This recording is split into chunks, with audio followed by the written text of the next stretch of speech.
El sendero interno. La meditación y el sendero del conocimiento. Mukha es el sonido del silencio. Cuando uno se sumerge en las profundidades del silencio, se oye a uno mismo. El sonido primordial cósmico. Om, el pranava, que emana de la vibración vital que llena el universo. Para oírse ese sonido, uno tiene que acercarse, tanto como sea posible, a la esencia misma de su ser. Es por eso que la Upanishad se llama así. Los impulsa a acercarse más, a sondear en la profundidad, en el fondo mismo del lago. Upa significa cerca. Nishad significa sentarse. Vayan a sentarse cerca, de tal manera que puedan oír el susurro del alma suprema al alma individual. El Om resume los Vedas y sus enseñanzas. El Gita dice, eso es Om, el Uno. Todo es Dios, el Uno sin segundo. Cuando reconocen a eso como es, se convierte en este. Ya no es más un objeto, es un sujeto, y la fusión del objeto en el sujeto se manifiesta como Om. Agudicen el intelecto, entonces la unidad de la naturaleza será evidente. El mantra más venerado y más popular en los Vedas es el Gayatri. Busca la gracia del origen de toda la luz para fomentar nuestra inteligencia y nada más.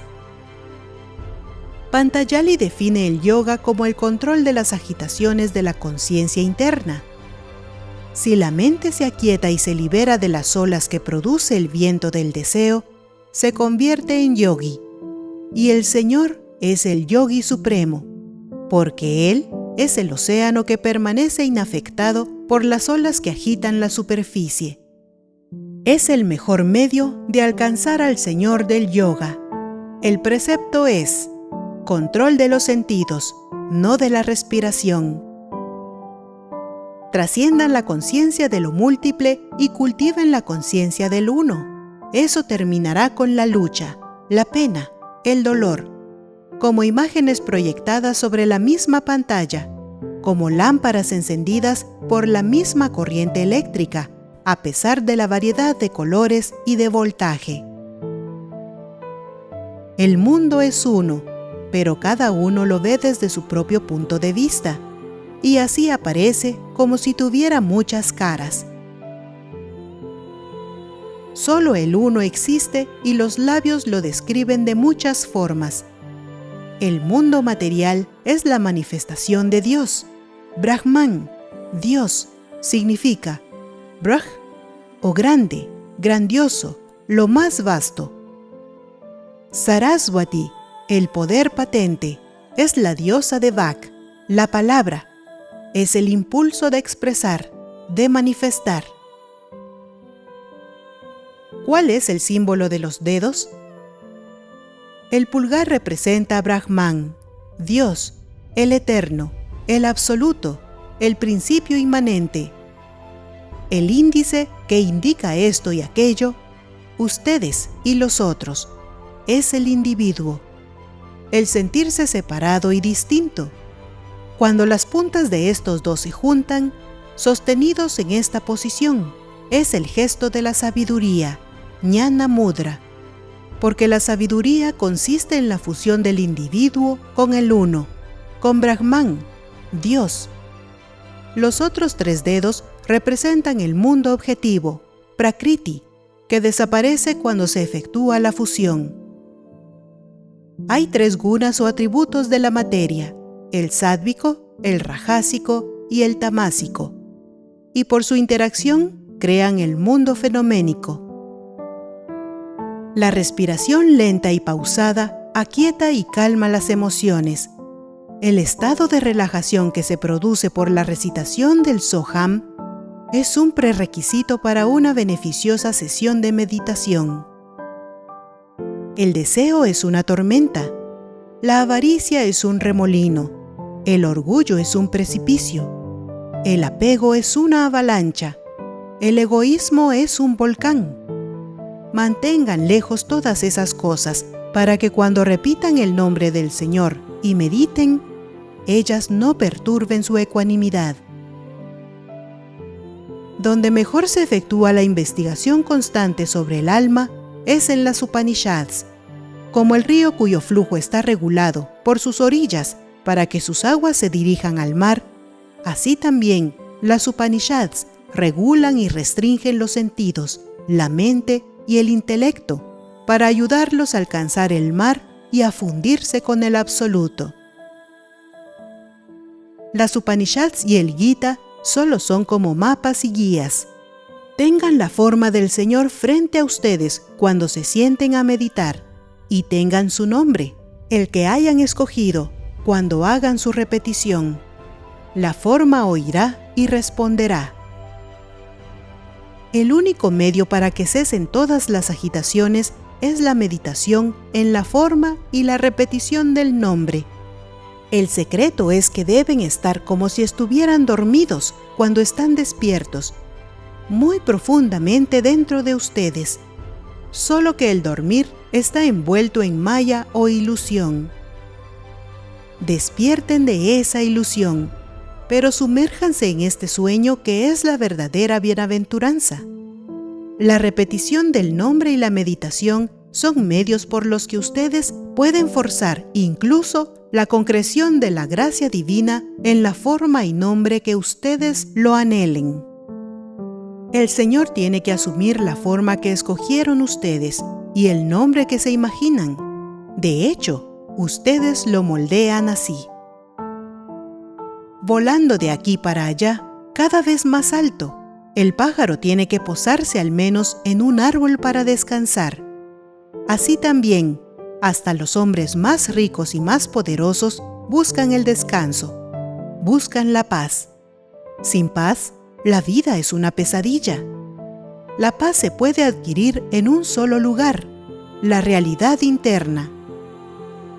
Los sentidos los arrastran a un pantano, donde se sumergirán más y más en la alternancia de gozo y pena, esto es, en una prolongada insatisfacción.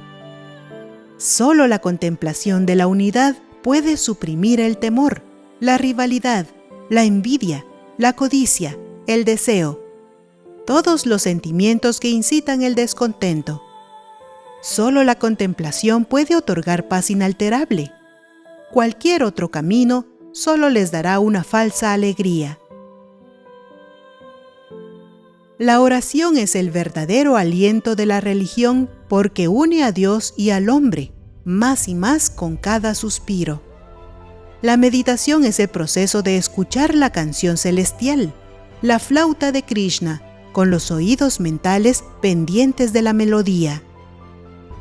Yoga es la fusión de la mente en la bienaventuranza del olvidarse de sí mismo cuando la música llena la conciencia. Las palabras como estas no puede definir cabalmente ese éxtasis inexpresable que se obtiene en ese regreso a casa, después de un largo exilio. Aquellos que están afectados por la esterilidad, por alguna enfermedad seria o enfermedades de la piel o de tipo virulento, hacen promesas de ir en peregrinación a los altares de Subramanian, imaginado en forma de serpiente. La columna vertebral del hombre, que termina en un loto de 1000 pétalos, en el cerebro, es muy parecida a una serpiente apoyada sobre su cola con la cabeza totalmente levantada. En la ciencia del Kundalini Yoga, la energía vital del hombre yace latente como una culebra enroscada en la base de la columna, en el chakra, centro de energía, Muladhara, la rueda básica. Se despierta y se levanta y avanza a través de las otras 6 ruedas, centros de conciencia superior, hasta que alcanza el Sahasrara, o la rueda del loto de los 1000 pétalos, en la parte superior del cráneo. El conducto de Kundalini es a través del nervio Sushumna, en el centro de la columna vertebral. La adoración de la serpiente, que se ha ridiculizado como una superstición, es la contraparte simbólica de esta práctica espiritual yógica que confiere vigor y vitalidad. Tomen la demarcación de Tirupati como un lugar sagrado de peregrinación. El señor Venkateshwara, la deidad que se adora allí, se llama el Señor de las 7 colinas, pues se tienen que escalar 7 colinas antes de llegar al templo. Obviamente, los 6 chakras o centros de energía y el Sahasrara están representados ahí. Porque en el Raja Yoga, el Supremo se revela solo cuando el individuo eleva su energía vital, la Kundalini Shakti, hasta el 7º nivel. Una de las colinas se llama Seshagiri, que significa la colina de la serpiente. Desde el valle, la colina da la impresión de ser una serpiente con la cabeza levantada. ¿Y qué significa Subramania exactamente? Significa aquel que ha alcanzado el entendimiento de Brahman, del absoluto universal, de la causa primera, de la conciencia cósmica. Cada nombre o denominación del Señor tiene un significado profundo. En los Vedas, Vishnu, por ejemplo, es llamado Parama, el átomo. Él es omnipresente, tan omnipresente como el átomo. Se encuentra como la sustancia y el sustrato del universo. Vishnu es la causa tanto como el efecto, porque no había nada más cuando el tiempo empezó. El uno se convirtió en muchos, lo mucho o variado desaparece. El uno se mantiene. Shankara, el más importante intérprete de la filosofía Advaita, no dualidad, fundó 4 sitios para la filosofía práctica llamados mats, en las lejanas regiones de la India. El primer paso en el esfuerzo para entender esta unidad fue, de acuerdo con él, upachana, o adoración del símbolo concreto de Dios, que le da a uno la experiencia del éxtasis de la unión.